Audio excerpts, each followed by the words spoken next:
Let's talk more about the chaos from the UK's sudden isolation, with all those countries around the world now cutting flight links, and France now stopping freight and lorries coming in. Elizabeth de Jong is Policy Director at Logistics UK and joins us now. And we've seen, not surprisingly, huge tailbacks of trucks in Kent around Dover. What do you think is going to happen with this? Is this going to be unblocked from the French side in particular? Do you think the French authorities are going to relent and change this ban? It's a very live situation. All day been involved in government calls, action with DEFRA, COBRA, DFT ministers, but we are hearing the same from government, that they are really hopeful that agreement can be reached to recommence those freight movements before the 48-hour time period elapses. It's obviously very concerning in terms of stocks around Christmas, isn't it? What are the implications in terms of food supplies in this country in particular? Well, inbound traffic is still allowed, so traffic and freight can come into the country, and also unaccompanied freight is allowed in too.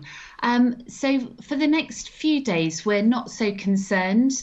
There's enough food in the supply chain. It's really if this became a longer term issue. But we have managed these situations before during the COVID crisis.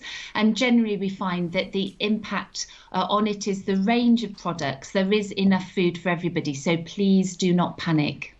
And in terms of the chaos that we're seeing in Kent, lorries backed up and so on, Operation Stack is being brought in to control the flow of lorries in Kent, which was something planned for with the Brexit process. And it was thought there'd be possibly problems in Kent because of Brexit around the end of the year, not really because of coronavirus.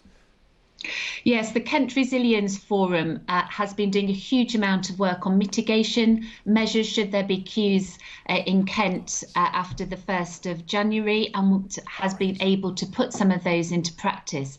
But the other great thing that our industry has helped doing, government put out last night through us and other channels, a request not to come to Kent. Because you wouldn't be able to travel and you would be in queues. And the number of people travelling has drastically reduced. And we're so pleased for them, because being stuck in a queue is just not where you'd want to be. I mean, it is, as you say, it's desperately difficult, isn't it, for those lorry drivers? Desperately difficult. It's such a hard time with the changes in the tiers, the difficulty planning for Christmas, the impact of COVID, and not really even knowing if we can continue to operate internationally, or in Europe rather, from the 1st of January. Absolutely unprecedented stress and strain, but the industry still wants to deliver. And suddenly, the UK is finding itself rather isolated in the world. Something like 40 nations have now suspended flights from the United Kingdom. Yeah, so that's for passengers. What gives us hope in terms of trade is that all through the coronavirus crisis, through March, April, May and so on, immediately freight workers were designated as key workers and were allowed to continue to keep our country and other countries stocked. So we're hoping that it won't extend to other countries and can soon be wrapped up by re-examining working practices and feeling confident again in them. OK, Elizabeth de Jong, Policy Director at Logistics UK, thank you for your time. Thank you. And let's get more from Brussels now. Our Europe correspondent Gavin Lee is there for us. Gavin, what's the latest you have on this isolation of the UK, and in particular the idea that the French may be quite